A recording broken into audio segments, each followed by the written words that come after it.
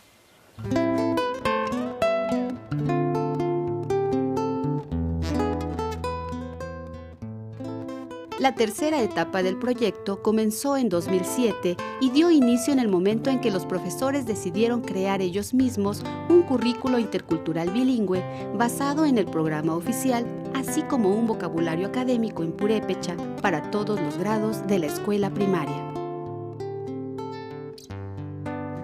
Pues el programa nacional pues es para que se aplique en todas las escuelas, pero no toman en cuenta la diversidad, sobre todo de la gente, de la lengua, que prácticamente no son aplicables, porque no están pensados para el medio indígena, están pensados para la gente a lo mejor que es hispanohablante, ¿no?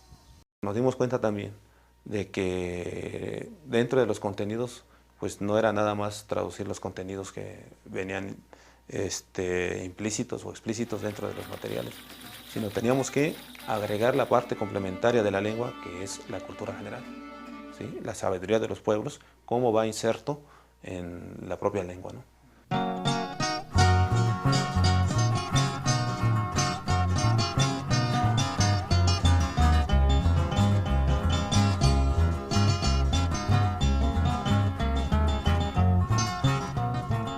La lengua de cada cultura no es solo un vasto conjunto de palabras que pueden organizarse gracias a un determinado número de reglas.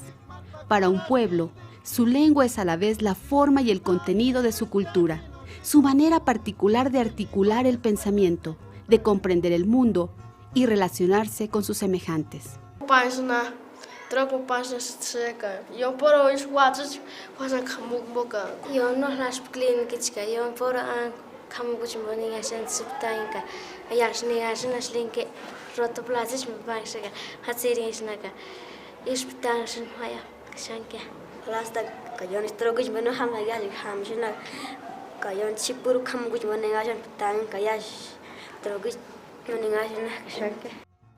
En manos del individuo, el idioma es el germen de su identidad y su inteligencia, marca sus límites y sirve de camino a su vida.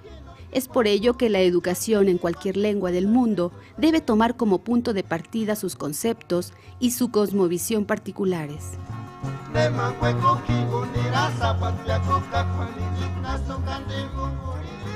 A la vez, la educación en lengua indígena puede y debe enseñar también los conceptos más modernos de la cultura universal e integrarlos con las nociones de la cultura indígena. En matemáticas, por ejemplo, los profesores explican el plano cartesiano a partir de conceptos y figuras propias de la cultura purépecha. Entre los profesores decidimos llamar el plano Cuirunaritacat, que en español quiere decir trazar en la superficie del papel. Por su parte, el eje X recibe el nombre de Jurimbit Xanaruk, que significa camino horizontal, mientras que el eje Y es llamado Tirinaritaku, es decir, colgar algo verticalmente. Cuando los niños logran relacionar estos términos abstractos con conceptos de su propia cultura, aprenden mucho mejor la teoría matemática que sustenta el esquema.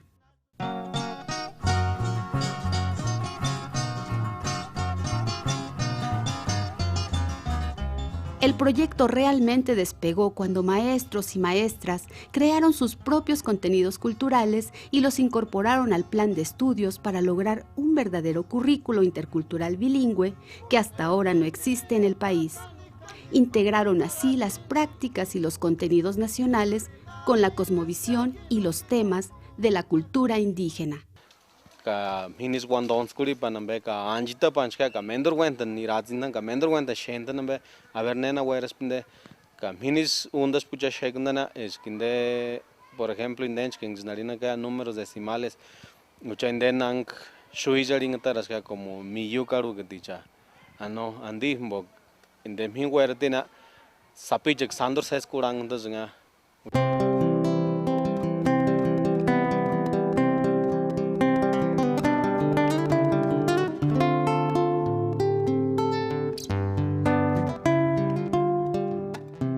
En 2009, los investigadores y maestros terminaron de elaborar el currículo en purépecha, así como los conceptos y términos asociados con cada tema del programa.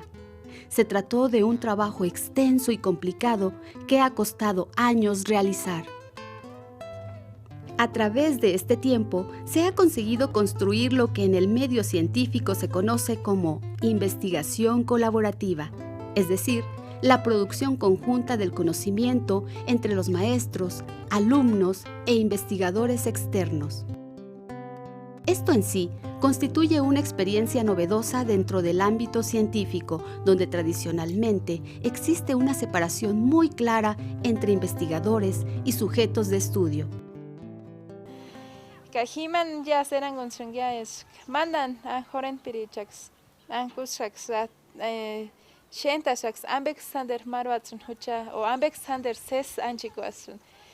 Hi serán consungias, Kima, Hini, Engax Uringitir, Anchikuarkima, Ari Cuarquia, profesora Velar, y Masander Incha Custia, Engari Cuarquia alfabetizaciones. Kaishu ya ima profesor Placir Incha Custia, siempre alfabetizaciones. Kais profesor Clemente, hincha Custejima alfabetización. Kimak Markuk tankus ya terukutan tananchi cuarit. Himbosun hi wanda que es ima sander huka para cuesten ax terukutan wanda hucha joren pirich. Kaima guera kana puchen axura ka unks terukutan hocher anchi cuet kamar wanda ya también. En el proyecto San Isidro Uringuitiro, varios de los profesores se han convertido ellos mismos en investigadores y productores del conocimiento que se emplea y se transmite en las aulas. De la manera de relacionarse el equipo de investigación con los maestros es que es un proyecto que intenta responder a las necesidades de los maestros, pero construir herramientas que no solo les sirvan a los maestros, sino quizás a otros maestros en el país que viven circunstancias parecidas. Lo más importante es que surja de una necesidad de la gente, de las comunidades, como fue aquí, y no es una cosa impuesta desde fuera, ni desde el DF, ni desde el centro, ¿no? Entonces, ojalá que pudiera haber muchos más proyectos así.